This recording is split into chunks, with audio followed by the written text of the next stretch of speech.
Good afternoon, ladies and gentlemen. Welcome to this session on refugee movement and boundaries. I'm David Lewis, retired from Utah State University and representing the Board of State History today. This seems like kind of an odd session for a history conference, but it really isn't.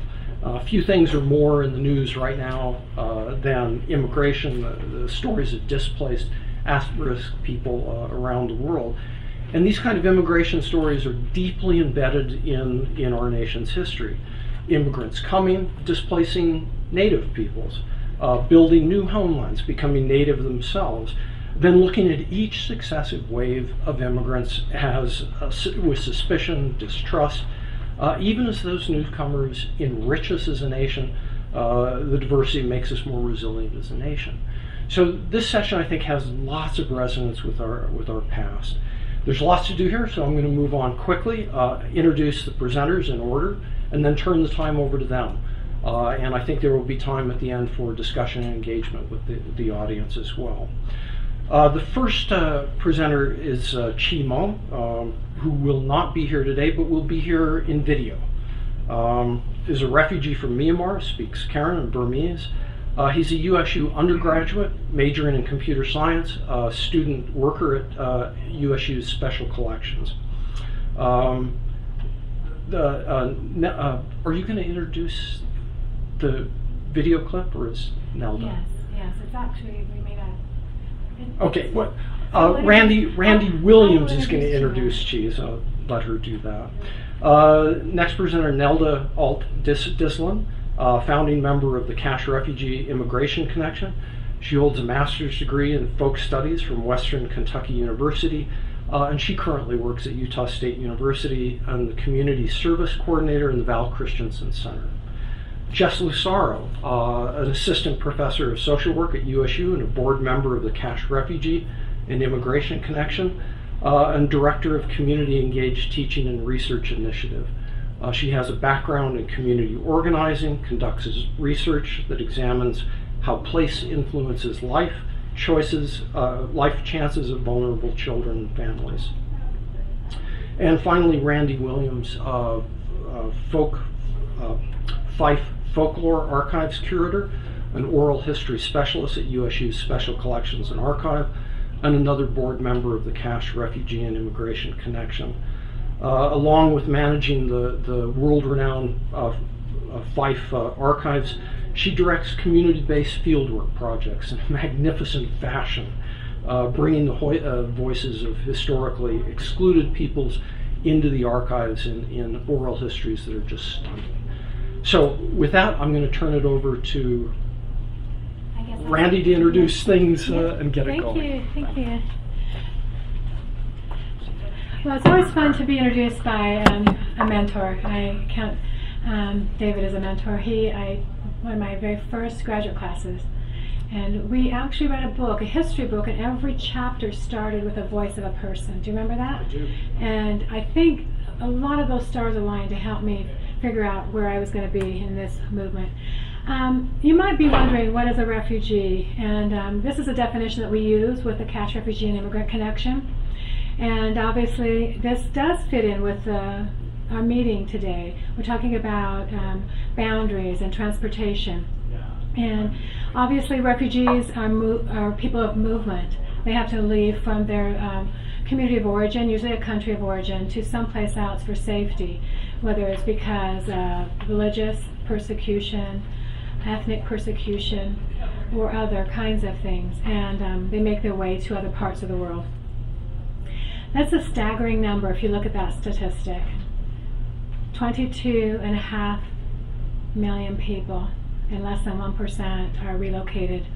Now, those 22.5 million people do move somewhere, and we're not going to talk about all of those. We're going to talk about maybe 500.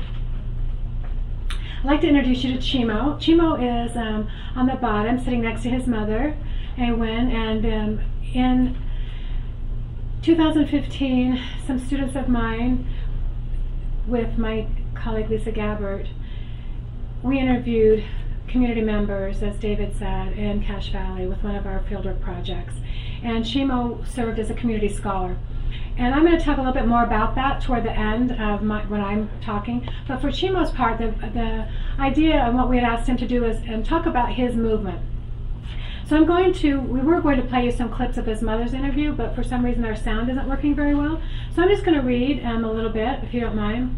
So this is his mother's voice, and I'm going to interpret also a little bit from things Chimo's told me. Yes, sir? Randy, can we turn down the lights a little bit up front? I can barely see the photograph or any of the... That's good. Much better. Oh, perfect. Thank you. My 50-year-old eyes. I can. Yeah, I can see fine. Yeah. Thank you. It's also good to have your boss in the audience. He's looking out for you. So I wish we could hear Awin's voice and Chimo interpreting, but again, my dad is still in Burma, and I want to go back. This is Chimo's mother. I have no money to go back yet, so yeah, one day. For my future dream, I would say for my 4 children, all boys, I really want them to have an education. I really want them to have knowledge. Even if me and my husband die, I'm sure they will still be able to live and support themselves with what they have learned. In her interview, she talks about a variety of stages, and even though we won't be able to perhaps listen, I do want to take you back out to a couple of things. So, like his mother, Chimo was born in the Karen state in what they consider and call Burma, but today the United States and other nations call it Myanmar. And I'm just going to take us out for a second to something. Sorry, I'm using somebody else's computer. So, there we go. I'm going to take us back one more. This is where we were going to go and listen to these clips, but I want you to see a little bit about this exhibit. So, take me just a second. Utah State has a robust exhibit program through our digital work, and our students created this beautiful exhibit. Here are some of the other individuals that were interviewed, and you can see Awin on the bottom. We also interviewed Rohingya, or Burmese Muslims, and also folks from Eritrea. I just want to focus on Chimo's story, though, what he would have told you today. Chimo was born, as I mentioned, in the Karen state in Burma. He and his family are ethnic Karen. And that means many things, but one of the things that it means that they are persecuted by the Myanmar government, and at different times that is a very brutal regime, and they made their way into the Malay camp into Thailand, where Chimo was a toddler, or he's about 7 or 8 when they moved there, and he had told me that he was able to go back on buses back into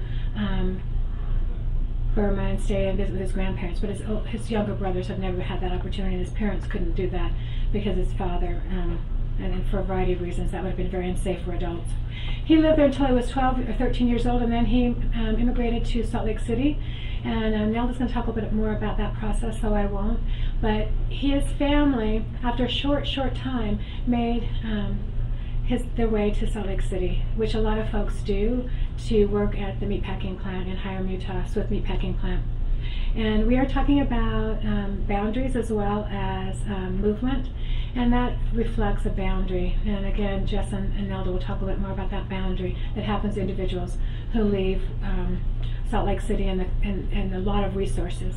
Chimo is a very traditional, and I feel weird talking as if I'm telling you a story about him, but he would like to have been here to do it himself. He's very traditional.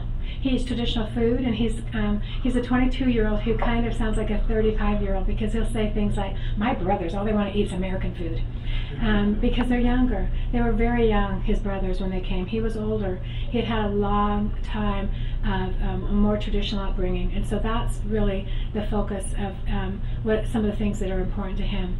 He will be graduating in December from Utah State University, and actually, as of just a few months, or about a month ago, he is no longer working at the library. When we wrote this, he was, because he was able to get a better job. And one of the things that he does, though, and a lot of it is unpaid, is he's an interpreter for the community. He works with our organization. He worked with us on the Fieldwork Project, which I spoke about earlier, and that is something that is a vital part of refugee communities. There's often people in that community that help with the boundary by communicating and moving forward. And Chimo's done beautifully and helped us with that. And so I'm going to turn the time over to Nelda. All right, I'm excited to talk with you about a little bit more about the refugee resettlement process, to maybe fill in some gaps of some knowledge. I know that refugees and immigrants, as Dr. Lewis mentioned, that hear about in the news. Our news feeds are full of these things, and trying to figure out, well, what parts happen when. And so I'll tell you a little bit about that and about people we work with in Logan. But first, before I start that, a little bit of how I got into this work. So I grew up in Logan, went to Utah State, and then went to Western Kentucky University for my graduate program in folklore. And while I was there, I worked with refugees for the first time as a volunteer in the Bowling Green International Center, where I was able to learn about people from Burma, people from Burundi.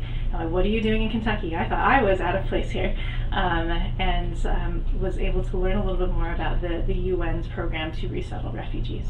And so when Randy put up the numbers about how less than 1% of all those people who are classified as refugees are resettled, that means that there's this one narrow program that people can go through that's through the UN. All these other ways that people get to the US, get to these other countries, are not that process.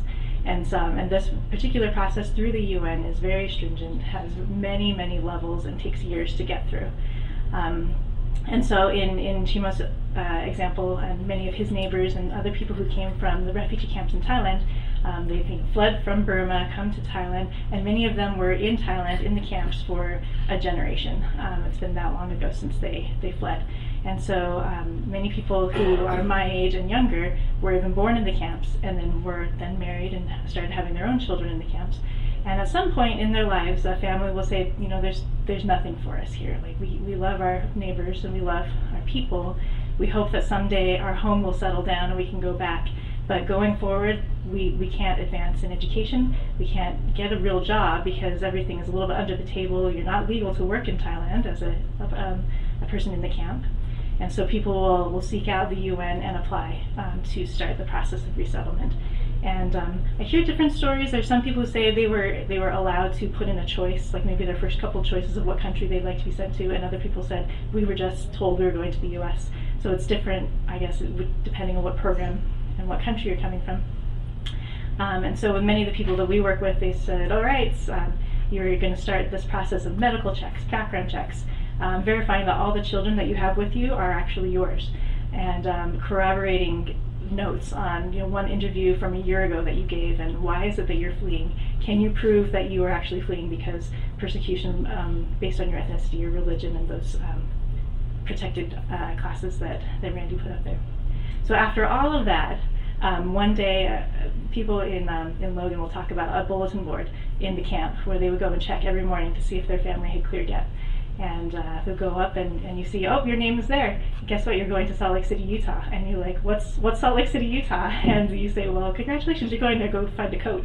And so then begins the short orientation process. Well, in the camp, they have people who have never even seen an airplane on the ground, and they're saying, okay, you're going to get ready to get inside one of these. Here's what you do, and here's what the bathroom looks like, and those kinds of things. People tell lots of funny stories about their plane ride, but what a lot of people don't know is that families will take out a loan for those plane tickets. And so if you've got a family of, so Chimo's family would have been a family of, family of six, coming from Bangkok to Utah.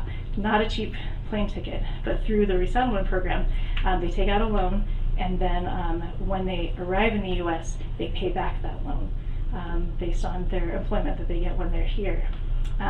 There's no interest, and the money goes back to support future families who are coming too. So it's a pool that replenishes itself as it goes along. But many people don't know that that's one of the things that also contributes to this very employment first mindset when it comes to the U.S. resettlement program.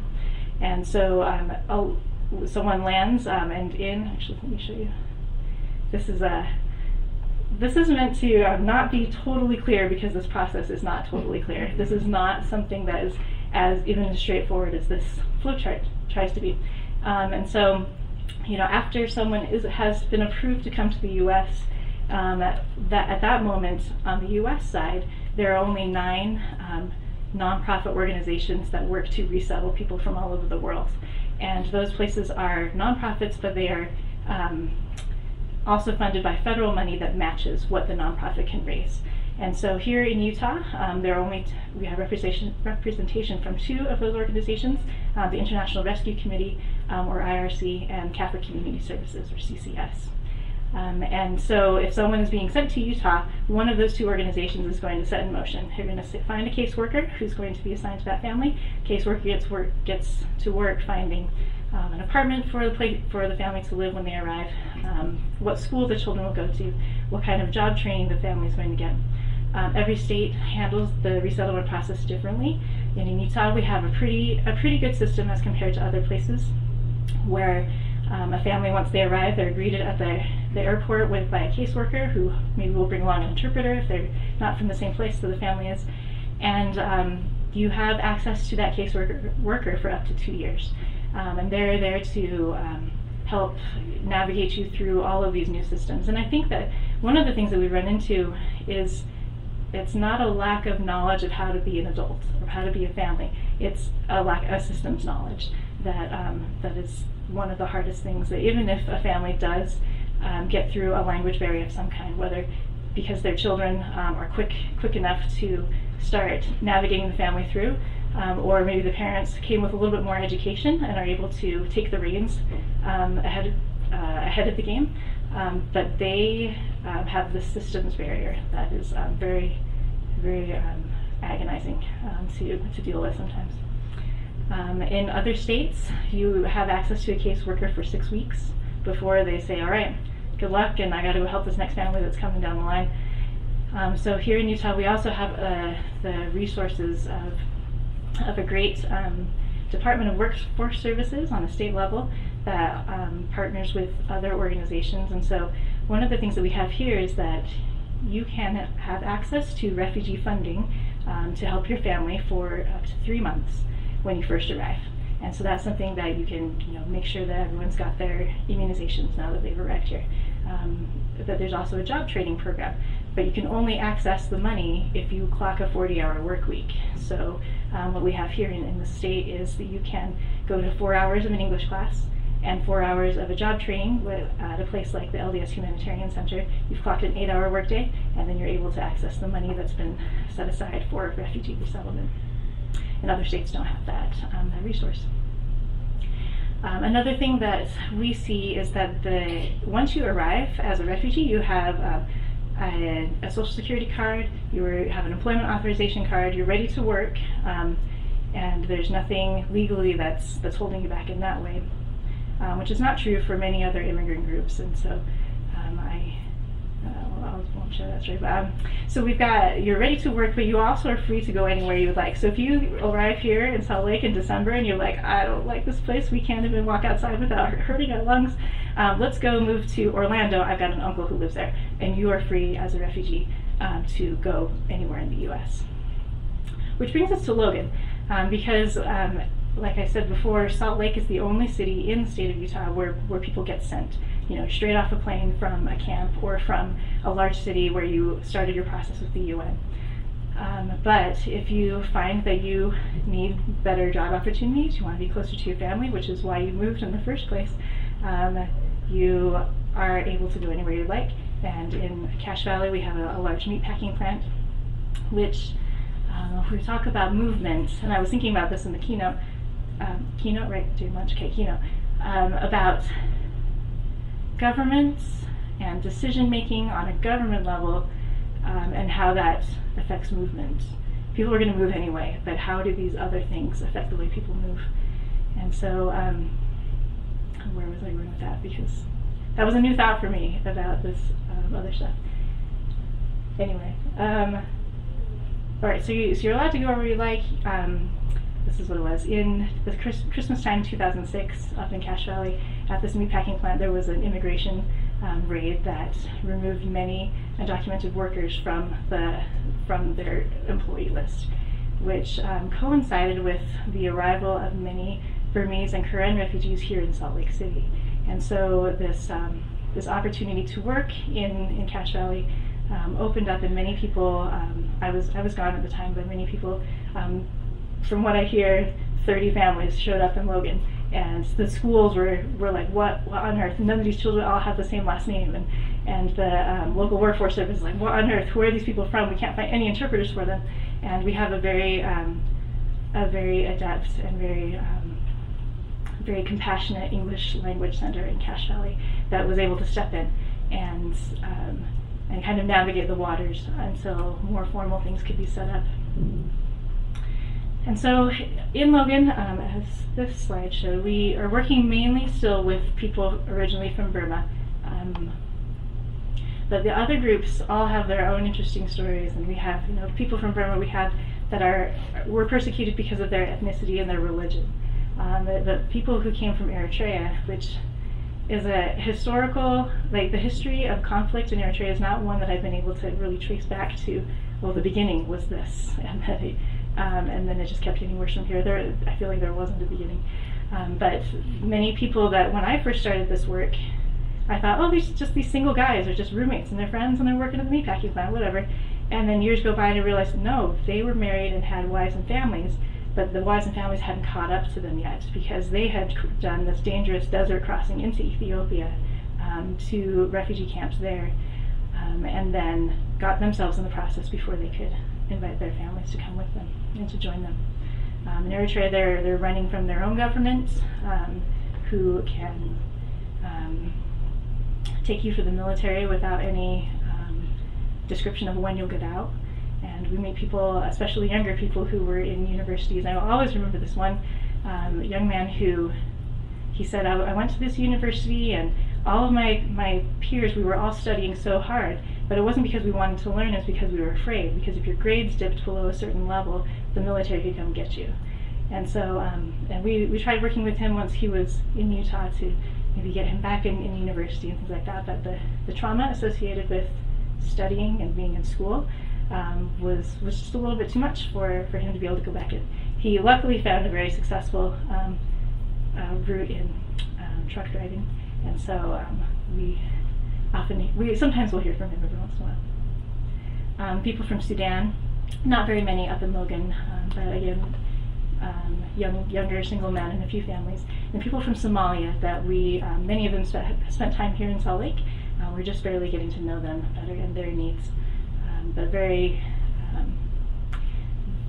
different in each of their ways, even though they share a kind of a refugee background, which as an organization, the Cache Refugee and Immigrant Connection, we call it CRIC, it's been interesting. My background is in folklore, and so one of the things that I prioritize is people's culture and their traditions and what we can do to help bridge misunderstandings and miscommunications with those things in mind. I spent a short time working for the Department of Workforce Services and had employment counselors all the time like, well, Nelda, why did they miss this deadline? Why did they show up when they didn't have an appointment? Why did they not come to parent-teacher conferences because it was on this night? And I said, well, did you know that a very important Muslim holiday was happening that day? Did you know that in their country, the person who shows up very first at 7 o'clock in the morning is the one who gets in that day? Did you know that? And I feel like the knowledge that we can bring as we study culture and like historical events and the things that motivate people to move, especially, makes it so that we are better service providers, and that's something that in my actual work at Utah State University, as I work with students to try to get them to volunteer in the community, that's something that I want to try to have them keep in mind. I think that yeah. All right. Okay, I think that's all that I wanted to say. So I'll give that over to Jess. I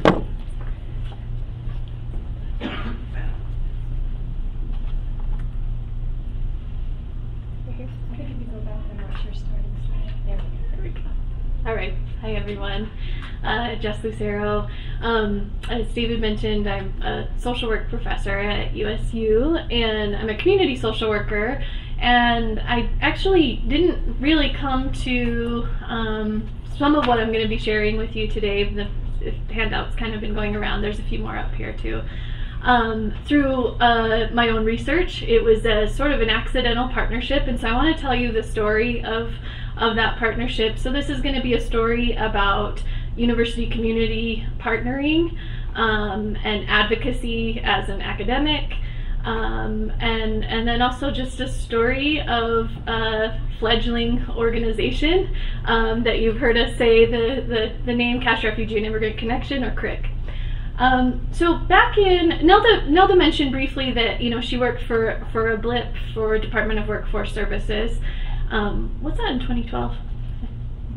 2012.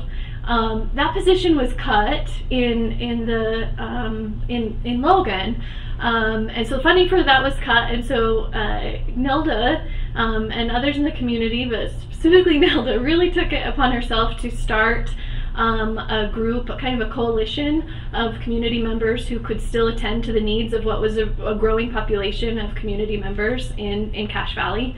And that eventually some partnerships were built with the university. Lorian Belton, one of the authors on the report that I sent around, and one of my colleagues in sociology at USU, Steve Daniels, reached out to me as I was brand new at Utah State and was looking for ways to engage my social work students in more community engaged learning opportunities. I teach community practice, and oftentimes my students are those that want to do really individual direct practice and aren't quite as interested, or maybe just it's more abstract and aren't as interested in pursuing community practice. So I saw this partnership as, again, it's something outside of my research area, but it was something that I decided to partner with them to give my students some hands-on experience in a community practice class. This was a grant through the Department of Workforce Services to study the employment and education needs of refugees in the state of Utah. Nelda mentioned, that we have a very employment-first kind of model for resettled refugees in the U.S. And so, the Department of Workforce Services was interested in understanding better what barriers were in place and then how we could overcome those better as service providers. So my students and I, and with the help of some really excellent folks that were put together through Lorian and Steve's work, we met Nelda and we met Randy and we met others. And we started this work together, and this was a large assessment kind of project. We did 3 types of data collection. We interviewed refugees, we interviewed employers, and we also interviewed human service providers. We interviewed, in the course that I taught, we interviewed about 100 service providers, both in the state of Utah, about half in the state of Utah, and then about half were outside of the state that were more kind of exemplars of doing that kind of work in their communities. So you can see, I'm not going to go into depth. I wanted this more to hand this out more as a reference for you all. But we uncovered, of course the focus of that assessment was on employment and education, but we really started to see across all of these data sources some themes coming up around literacies. And so you see on the page 3 on the executive summary, the literacy areas are listed out here: aid systems, culture and community education, employment, financial and consumer, healthcare, housing, language, legal and policy, technology, and transportation. And so when we're thinking about movement, and we're thinking about movement not just from one country to where a refugee camp is, and a refugee camp to resettlement city like Salt Lake City to Cache Valley, right? That's a lot of movement, and there's inherently a gap, right, between each of those like physical locations. So there's a physical, like a geographic gap, and now there's this space, right, between these two places, but there's also this enormous social and kind of cultural gap that can exist between these places. And I think that one thing that we found, in the assessment, right, we identified these literacy areas, is that refugee individuals are encountering systems and structures that we find to be really everyday in our lives, and even still that being everyday are very complicated for us, right, as native language speakers and as folks who have kind of come up, say, even in a Utah context, and have that sort of familiarity. So they're encountering these really everyday things as completely foreign. And it's oftentimes, I think, what we might first just say is, well, there's just a language barrier. There's just, they don't know the language yet, right? It's so much deeper than that. It's much more complex. And I would say that, on the service provider end of things, so, sometimes we have this idea of, oh, it's just a language barrier. What we uncovered in the human service provider interviews, and something that my research has kind of moved on, I do domestic violence research, and I've been looking at these issues with how domestic violence service providers can best serve refugees as well. And so this is coming up in that domain as well. Is service providers have a deep amount of uncertainty, just a almost crippling sense of uncertainty. If I don't know, if I don't do the exact right thing, or if I'm not, I'm just not sure how to engage, right? And we see this through the work that we're doing right now with CRIC. This sense in our community, in our valley, of service providers just maybe not knowing what to do next, how to help, how to engage, how to, I think sometimes there's that fear of like, whoa, I might do something that's not culturally competent, or I might be insensitive, or I just don't even know, okay?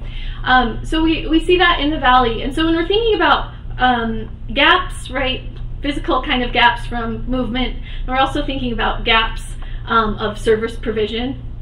And one thing that we've decided as CRIC is really what our mission is. Our service mission is to be a gap filler in our community. We talk about this a lot as a board. I have our mission up here. CRIC's mission is to promote integration, economic self-sufficiency, and positive connections among refugees, immigrants, and the wider community through, really important here, two-way education, improved access to existing services, and development of new services. So we're, as an organization, we're not recreating the wheel, we're not starting new programs, we're trying to supplement and in some cases mentor and provide support for organizations that are maybe experiencing some of that uncertainty that I mentioned. A few things that we do at CRIC. Well, actually, let me tell you how we started. I'll tell you the beginning kind of story here with the organization. So it's more of a coalition. And there was in 2013, 2014, some discussion about formalizing a bit more as an organization. We're meeting monthly as holding community meetings, and I think there was this kind of growing sense of, oh, it might be that we're just meeting a lot. Or we need to formalize and spring to action a bit more. So in 2014, following this assessment took place over that year of 2014 and into 2015. We filed our articles of incorporation, and actually folks came together through this assessment to be founding board members and under the leadership of Nelda. And so we filed our articles of incorporation, and these are academics, these are folks in the community, these are folks who by and large have never started an organization. And so we have kind of a clumsy story as an organization, to be quite honest, as CRIC, which involved a year or maybe a year and a half of holding board meetings around my kitchen table and with my children crawling all over us. And it's a story of just some dedicated people, I think, who decided we want to see formal kinds of services pop back up here in our valley, because there's a real need and we understand what that need is. So we started in that sense, and we were holding Walkin Hours, and that had been happening before CRIC really formally organized.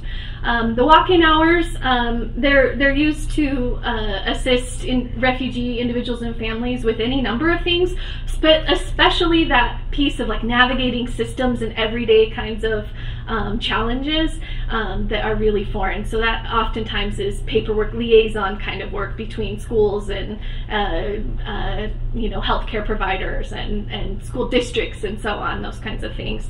Providing assistance, and again, that kind of liaison role role for in the issues of housing and employment, job searching, immigration applications, scheduling appointments, anything that will the language kind of barrier, and also just the unfamiliarity of the community context.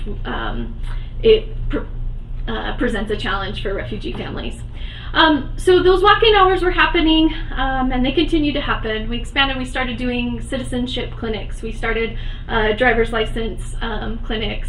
We like Nelda said, we have a really wonderful English language learning center, the ELC, and they provide really wonderful services. But there's also a gap in some ways where childcare isn't provided at that center, and we have women refugees who maybe can't or aren't comfortable, or schedule doesn't allow to attend a English conversation class. And so we started hosting those types of services as well. Back in, we had, I'm trying to think when our first Vista, the timeline is hazy. We were able to get a Vista, and that was in with some support from Utah State University, and that support has remained over these last 4 years, and projected to remain too for several more, if not forever. And our Vista kind of helped us build a little bit more capacity as an organization. We, again, this kind of clumsy story of this organization of just committed people who decided we can make this happen. I would say one of the distinguishing kinds of characteristics of CRIC and of the work that we do is our volunteers. We have just we have a bottomless kind of pool of volunteers that are really committed to the work that we do. And we hosted, I think our first one was 3 years ago, a Stand with Refugees night, which kind of rallied some support and awareness in our community. Nelda mentioned this, and then also it's in our mission around education. So that's something that we do often. We go to church groups, we go to any kind of community event that we're invited to, or that we see an opportunity to educate. And so that kind of consciousness raising stuff is really important to us, and has invited in a lot of volunteers to our organization's work. And really for those first several years as a formalized organization, we were fully volunteer run. And it's now been more than a year that we were able to find our first physical location. So for some time we were hosting walk-in hours at the community library. We had space in the Presbyterian Church. We were hosting community meetings at St. John's Episcopal Church. We were having board meetings around my kitchen table. We were everywhere. We were homeless, and Nelda had a wheelie office that she would carry around with her, and the printer that she would wheel around with her. It's been now about a little over a year that we found a really good fit in a really good location, not too far from our community garden, which is another program that we were able to start under CRIC's mission. And the space has been fantastic. It's helped us as an organization get, I think, a little bit more of an identity and a reputation out in our community. We have a physical space that we can invite folks to, that we can host events at. And our partnerships have continued to grow as well. An example of that is Athletics United, that is up here. Mike and Christy Spence founded this in 2017, and they do weekly running and relay activities. And it's this really fantastic, Mike is a former coach at USU, and it's this really fantastic and really natural way of that bi-directional kind of learning and engagement between a refugee community and the broader community in Cache Valley. It's coming together around a common kind of event like running and sports, but there's a lot of interaction and learning happening there. Large refugee population that attends the events that the Athletics United hosts, but also wider community attendance as well. We have donation events that are held throughout the year, both our Christmas event and then also our back to school event.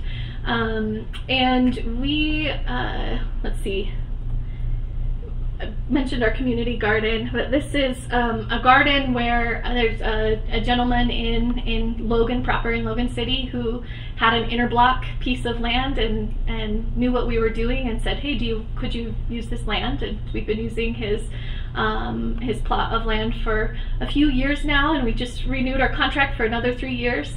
And a lot of generosity in the community to do the work that we're able to do, which is really fantastic. This is a place, though, for refugees and immigrants to grow and harvest their own fresh produce. And in 2017, we had 21 refugee and immigrant families who tended to their own plots. Here's a picture from our last spring. I just want to say, you know, Crick has been the side adventure of my career at USU, and it's been such a privilege and honor to work with Randy and Nelda, and more importantly, the refugee and immigrant community in our valley. There's some really exciting things happening in the most northern part of Utah, and I'm very happy to share some of those things with you today. I'll turn it over to Randy.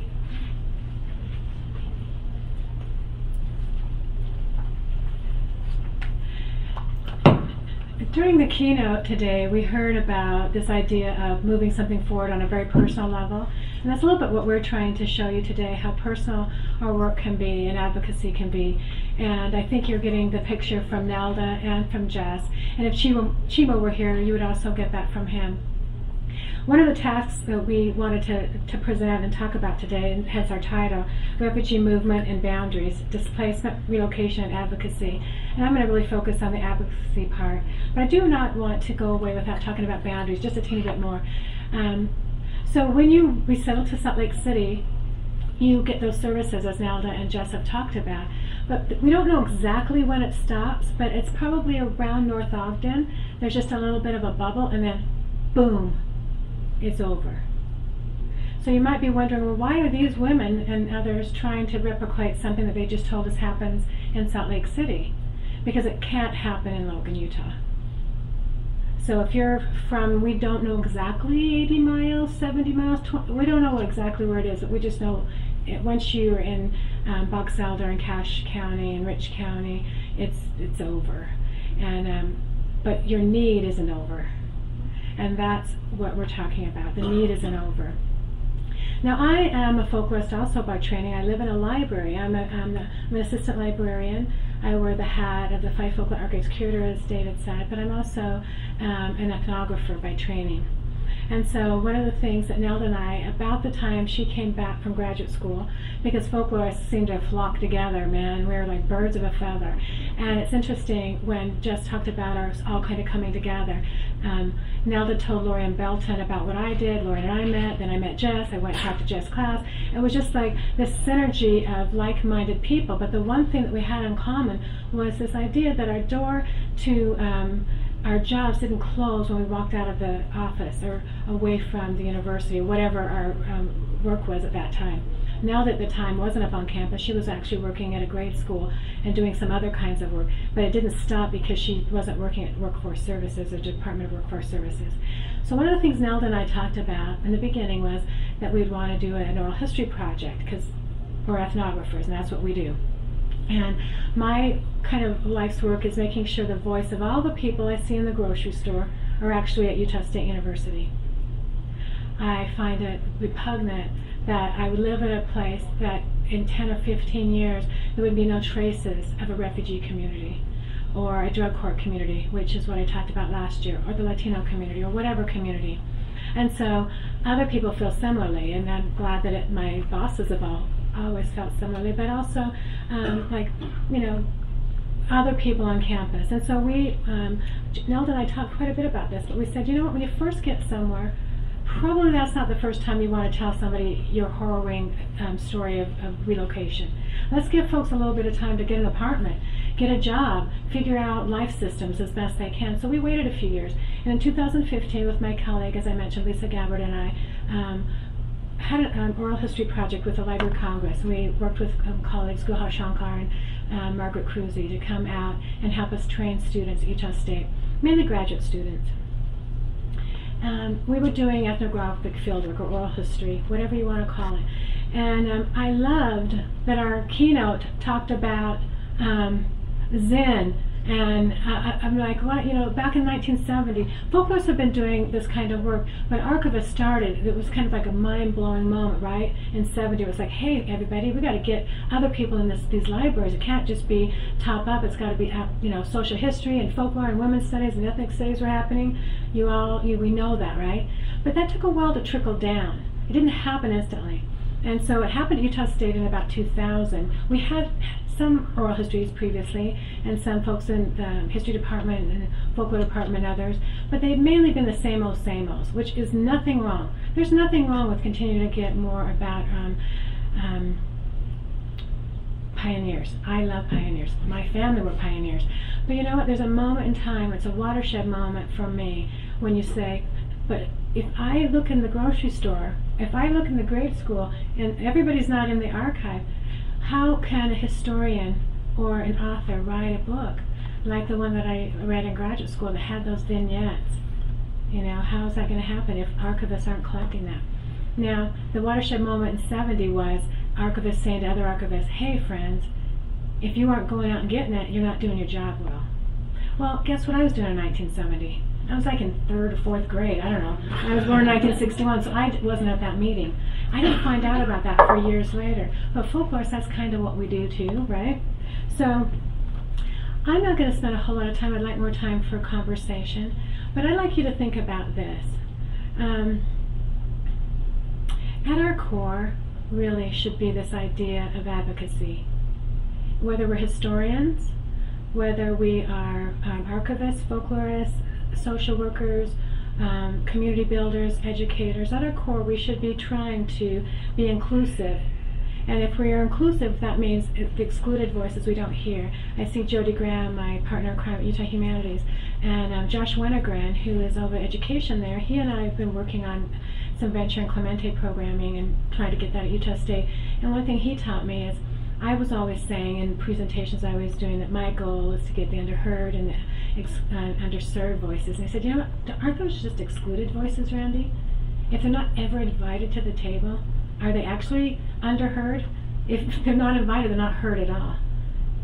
If they're excluded, they're not underserved. They're not served at all. There's no under about it. Refugees have enough going on in their lives. We need to make sure we're part of the solution, whether it's through advocacy work like we were talking about with Crick, or just in our own jobs. And I want to just finish up talking a little bit about what Jess said. You know, we are not, well, maybe Jess is a little bit, she's a social scientist and she is a social worker. Well, Nelda and I are not. But you know what? We do stuff every week. We sometimes are making it up as we're going along. But isn't it better to do something than nothing? And so you, David said at the beginning, now this is kind of a weird thing for a history conference. Why? Historians are the ones who tell the story of what happened. Who better to be talking to? We're the ones that are going to make people to understand what was happening. So we got to get this stuff in archives, whatever it might be. And I'll just end with something that is not necessarily about the refugee program, but it definitely is starting there. So last year I talked about the Drug Corridor History Project. And that project actually started because of the Refugee Project. Andrew Dupree, who came last year to this conference in this exact room and presented with me, and Judge Wilmore, who is the judge of the 1st District Court Drug Court in Cache Valley. He started in Rich County, or pardon me, in Box Elder also. Andrew went to the Refugee Project. So I guess what I'm saying is we do these things and we got to take them and shop them around to conferences like this, into our communities, in articles. FYI, thank you, Utah Historical Quarterly, for printing my article about drug court. Thanks a lot. That was awesome. Which issue was that? This last issue. Yes! But you know what? Isn't that important for us to do? It's not really about us. It's about making sure people know what we're doing. It's not over when we finish the project. It's never over because we're somebody else like Andrew Dupree's in the audience who's going to do something awesome. He's going to have an idea. So David mentioned that we do community-based fieldwork. Everything we've talked to you about, we've had refugee or immigrant community members involved with us. On our board, we now have actually somebody from more the refugee community, but we've definitely always had someone from the immigrant community. How will we know how to service people if we don't actually ask and have them involved? So Jess talked about that assessment program that we did. And I have sat in a lot of coffee houses interviewing Eritrean men, and there weren't any women at the time, there are now. What is it we're not doing right? How can we do this better? So that's our job. That's our marching orders. We're about inclusion. We're about making a difference. And it's not about the three of us or our board. It's not even about our volunteers, and it's not, I hate that word, our. It's not our volunteers, just volunteers. It's about all of us together. And I couldn't help but our keynote today kept leaning into the mic. And when people lean into the mic, they're going to say something naughty. They're going to say something political. Like, what the hell happened yesterday? So if stuff happened yesterday that you don't like, then do some advocacy work. Whether you're a historian, a folklorist, a social worker, whatever. That's all I have to say.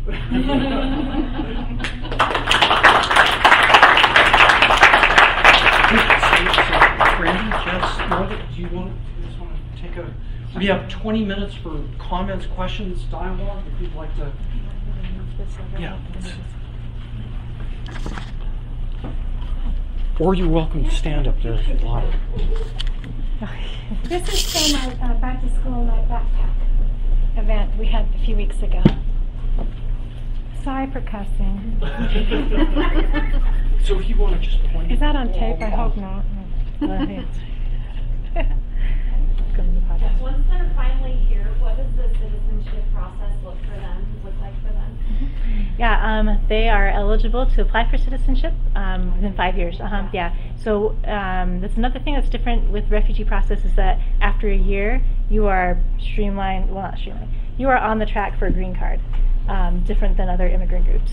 So after a year, green card is in hand, and then you could be a permanent resident of the U.S. for indefinitely, like you just have to keep on renewing it. But many of the people we work with look forward to citizenship because it's the first time that a woman put it this way, she's like, it's the first time I have a country that wants me.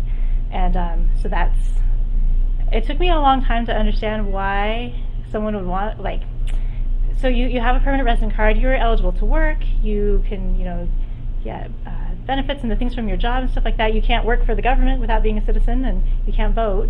A lot of the people we work with come from places where voting is very scary.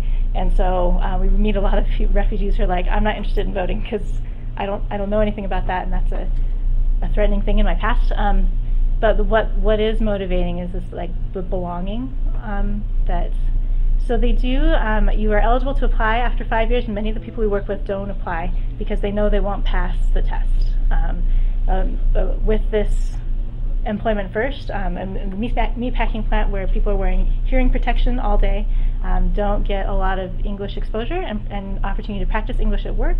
And so 5 years can go by, 6 years can go by, and 7 years, and you still aren't able to have a casual conversation in English. Studying 100 civics questions is kind of lofty too. And then there's also a reading and writing component of the citizenship test. So that is, it's in people's sights, but hard to attain, what we've seen. One of the cool things about the citizenship test is if one of the parents and you're under 18, then the children under 18 get citizenship. And so in Chimo's family's case, Chimo and his dad and his mom went and took the citizenship test. Chimo and his father passed. However, his mom, as he has told me, actually probably should have passed more than he and his dad, but her English and her fear of speaking English out loud, it's not that she's a pretty good English speaker, but it's fearful. And for a variety of reasons we won't go into, but the younger brothers, so pretty much everybody has citizenship, but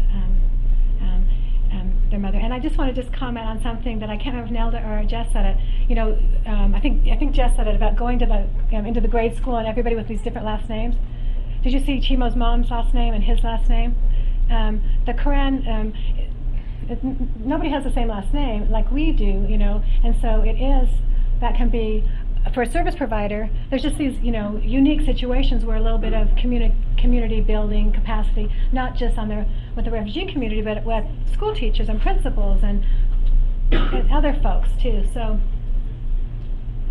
yeah.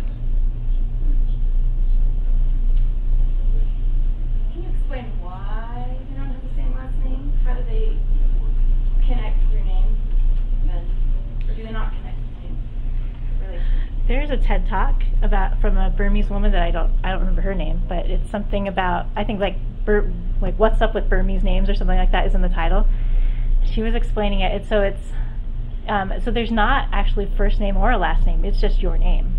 So Chimo's name is Chimo. Growing up going through the Logan schools, it was, oh, Chit, come on over here, Chit. That's not his first name, but that's what fit in the blanks.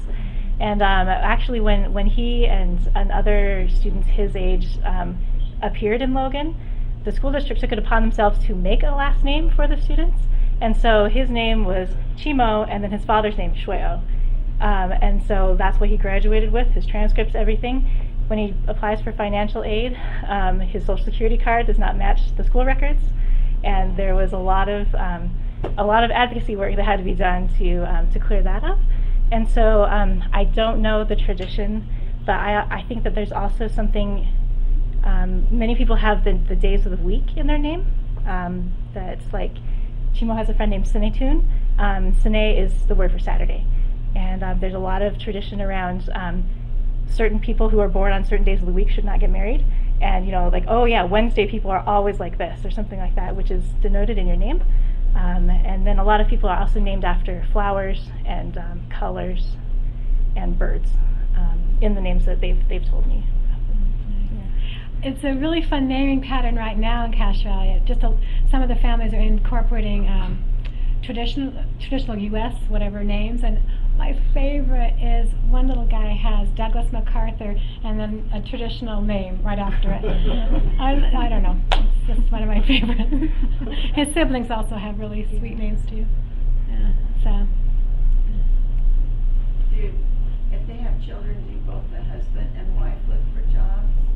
Or does the husband look for jobs? Or how does that work? Well, all the husbands work.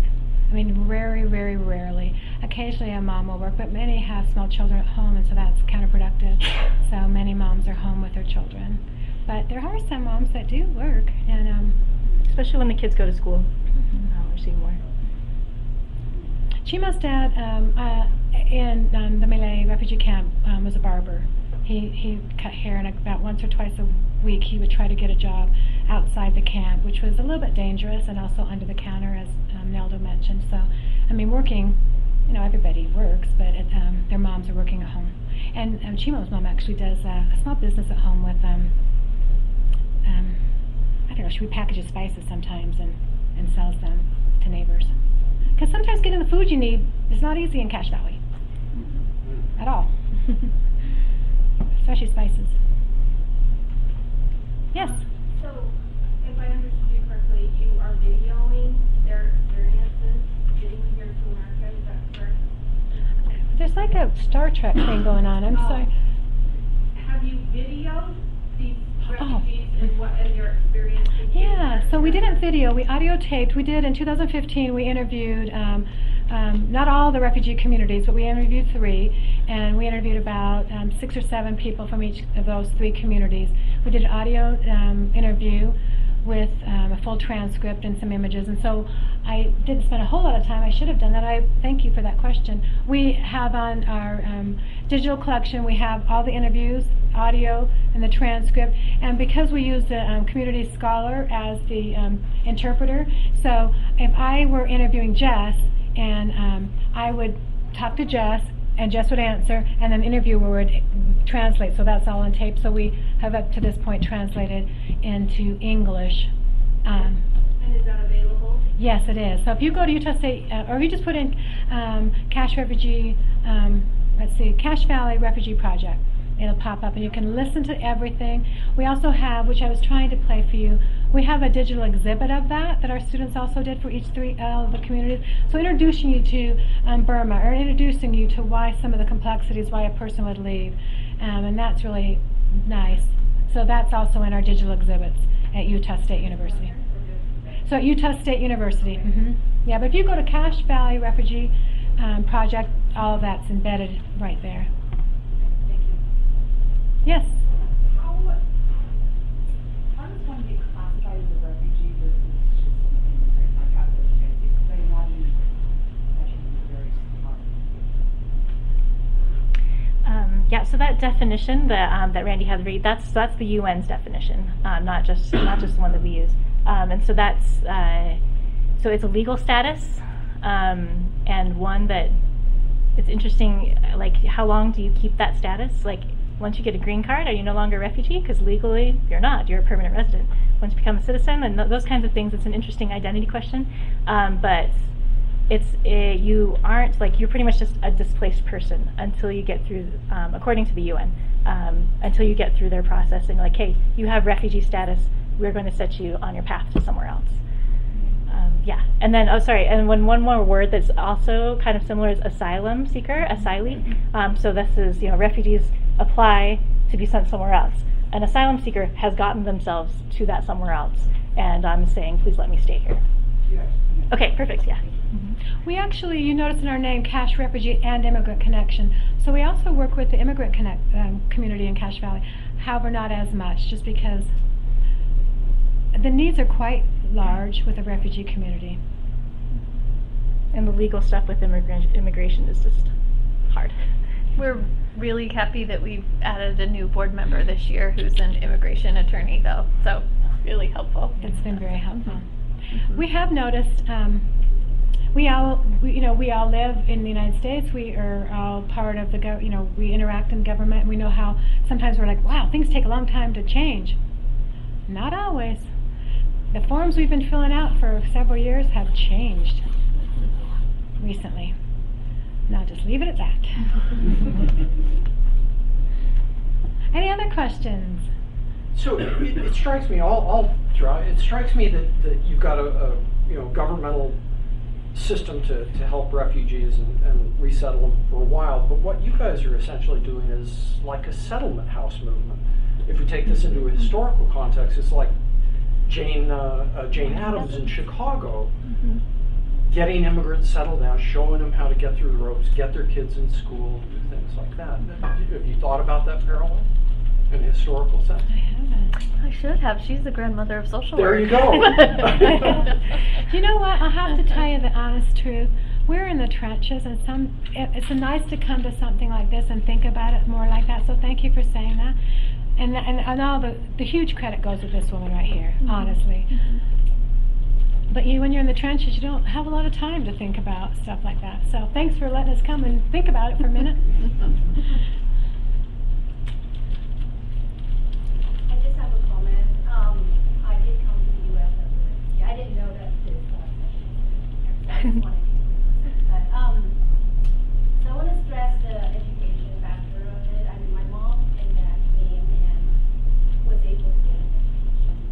They were already educated, but of course their degrees weren't recognized, and so they got educated again, and so we're able to get good jobs and provide for our family. And so my mom retired as a computer programmer, and my dad was a machinist that did microchips and stuff like that. So because of the education that they got, they were able to get a different type of employment opportunities. And so I just want to stress that. I think a lot of times, I think people want to just jump in and get the job and move on, something like that. But I think we should always provide an opportunity for people to pursue education if they choose that path, because I think in the end it will elevate their lifestyle. You must have been listening to Nelda and I on the way down, because that's exactly what we were talking about. Yeah, we agree. I Thank agree. you for all the things that you're Thank you. Yeah, one thing that we're starting to talk about right now as an organization is one thing I didn't mention actually is we have a neighbor program now. So we based it off of a model in Salt Lake City of matching families and refugee families and Cache Valley families in kind of a really this bi-directional relationship. But we're starting to have conversation about possibly like pairing in terms of trade and other kinds of mentoring in business and other pieces that, you know, I think will kind of be like a subset of that neighbor program, and help refugee individuals and families kind of navigate the education system too, right? But you're right in that, and part of that is the way that policy runs here in the U.S. is the employment first. It's like that's the right, and so it's both like these are really primary needs right now to provide for a family, and maybe I only have 6 weeks of case management or 6 months of that, right? But we just have to do a better job in our communities, in our states, in the country, of making room for education too, and holding that up, I think, in the same way. Yeah, I think it's just give that choice, because I know that some of my family who came to the U.S., I mean, they were educators. I know I had uncles who were physics professors, who were chemistry professors, math professors, but they end up doing manual assembly line type work, you know, because they were right away, they want to seek that job, and they got pushed into that kind of industry. But if they had the opportunity to pursue maybe getting a degree that is recognized here in the U.S., they could potentially have done something different. You know, and it's so, at least for my family, because parents were already educated, you know, we stress education in the family, and so that worked out, you know, for the next generation. But I feel a little sad that, you know, that first generation that was here, the parent generation, I mean, I guess I was considered first generation also, but the parent generation got, like, they sacrificed a lot, and they sacrificed a lot. Absolutely. Yeah, thanks for sharing that. You make me remember something that happened, two things. One, I was in the, Logan, Utah has 2 Starbucks. I was in the North Starbucks. It just seems odd, doesn't it? So I was in the North Starbucks. I was with this young woman, Cherie, who's just an amazing social worker. She was trained by Jess, and she's amazing. She and I were interviewing a young man. He's probably about 35. Seems young to me, but he is from Eritrea, and then, you know, asking what some of the questions we asked in this assessment Jess talked about is, you know, what are your hopes and dreams? And you saw some of that as well with a when, and he answered. But then later on, we were in a home with a husband and wife, and almost every single time when it was a mom or a dad, the hope was just like what you said. You know, I'm going to do this slog. I'm going to do this hard thing, but whoa, do I want my kid to fly? You know, and look at Chimo. You know, his dad has worked at Swift Meat Packing Plant, and you know, and that's a job, and he's proud of it. And I'm not suggesting there's anything wrong with that by any means, but I mean, just exactly what you said. You know, that first generation that comes is should be heralded for the hard work that they have done for their children, for sure. Which is historically what happens with immigrants, right? And probably a lot of our family members. I come from Wales. I've got, you know, coal miners in my background, and that's what they did, you know. So, yes, sir. Outside of what you're doing in Cache Valley and what's happening in Salt Lake City, are there other organizations in the state doing some of the things? And the second part of the question is, where do you see the need for something like this to happen elsewhere in the state? You know, this information's a little dated because it's already since that assessment was done, which was several years ago. But as we were reaching out, it was really difficult from a data standpoint to try and figure out where refugees had moved after Salt Lake City in the state. Because when you're looking at census data, you have like country of origin data, but you don't have refugee status data, and you only have resettlement data that goes to the city, which is Salt Lake City, and then it kind of, you lose track after that. And so we did our best to kind of piece things together. We know that there's some pockets in St. George, a smallish one, but as we were reaching out to service providers around the state, there was just a lot of, oh no, we don't know. And part of that is maybe we don't even know if someone is a refugee or has a refugee background in these smaller, kind of more rural parts of Utah. We did talk with some service providers in Heber and a few other places that are like still within, a reasonable distance from the Salt Lake Valley.